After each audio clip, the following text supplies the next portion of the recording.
Perang Ahzab atau Perang Khandaq. Peperangan ini terjadi antara kaum muslimin yang melawan Bani Nadir yang menetap di Khaybar, yang berkomplot dengan musyrik Quraisy untuk menyerang Madinah. Atas usulan Salman Al-Farisi, umat Islam menggali parit untuk pertahanan. Oleh karena itu, peperangan ini disebut dengan Perang Khandaq atau parit.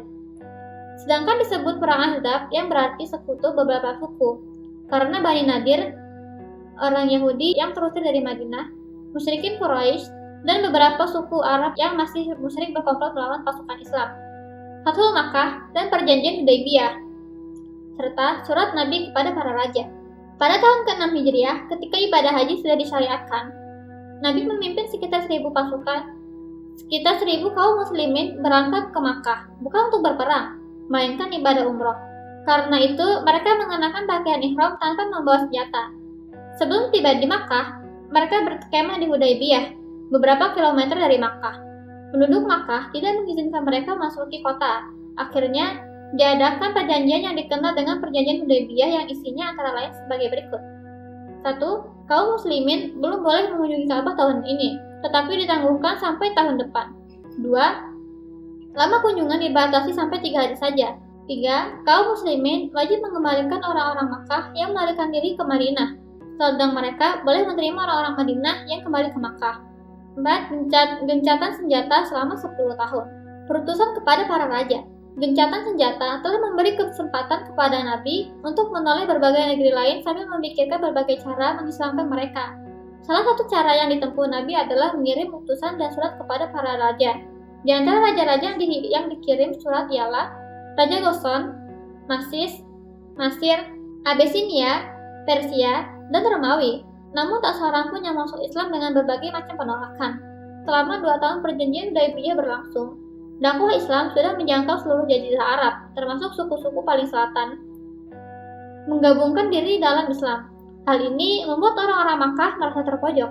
Perjanjian Hudaybiyah ternyata menjadi senjata bagi umat Islam untuk memperkuat dirinya. Oleh karena itu, secara sepihak mereka membatalkan perjanjian tersebut. Melihat kenyataan ini, Rasulullah segera bertolak ke Makkah dengan 10.000 tentara untuk melawan mereka. Tidak ada kesulitan yang dialami Nabi dan umat Islam saat memasuki kota Makkah. Mereka menaklukkan Makkah tanpa adanya perlawanan. Beliau tampil sebagai pemenang. Patung-patung berhala di seluruh negeri dihancurkan. Setelah itu, Nabi berkhutbah menjanjikan ampunan Allah terhadap kafir Quraisy. Sesudah khutbah disampaikan, mereka datang berbondong-bondong memeluk agama Islam. Haji Wada. Dalam kesempatan ibadah haji yang terakhir, Haji Wada, tahun 10 Hijriah atau 631 Masehi, Nabi Muhammad menyampaikan khutbahnya yang sangat bersejarah. Isi khutbah tersebut antara lain, larangan menumpahkan darah kecuali dengan yang hak, dan larangan mengambil harta orang lain dengan yang batil, karena nyawa dan harta benda adalah suci. Larangan riba dan larangan menganiaya. Perintah untuk memperlakukan istri dengan baik dan lemah lembut, serta menjauhi dosa.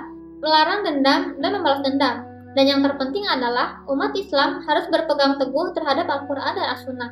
Isi khutbah ini merupakan prinsip-prinsip yang mendasari gerakan Islam. Setelah itu, beliau kembali ke Madinah. Beliau mengatur organisasi masyarakat kabilah yang masuk Islam. Petugas keamanan dan para dai dikirim ke berbagai daerah dan kabilah untuk mengajarkan Islam, mengatur peradilan dan memungut zakat. 2 bulan setelah itu, Nabi menderita sakit demam. Tenaganya dengan cepat berkurang. Pada hari Senin tanggal 12 Rabiul Awal, tahun 11 Hijriah atau 8 Juni 632 Masehi, Nabi Muhammad SAW wafat di rumah istrinya Aisyah radhiyallahu anha.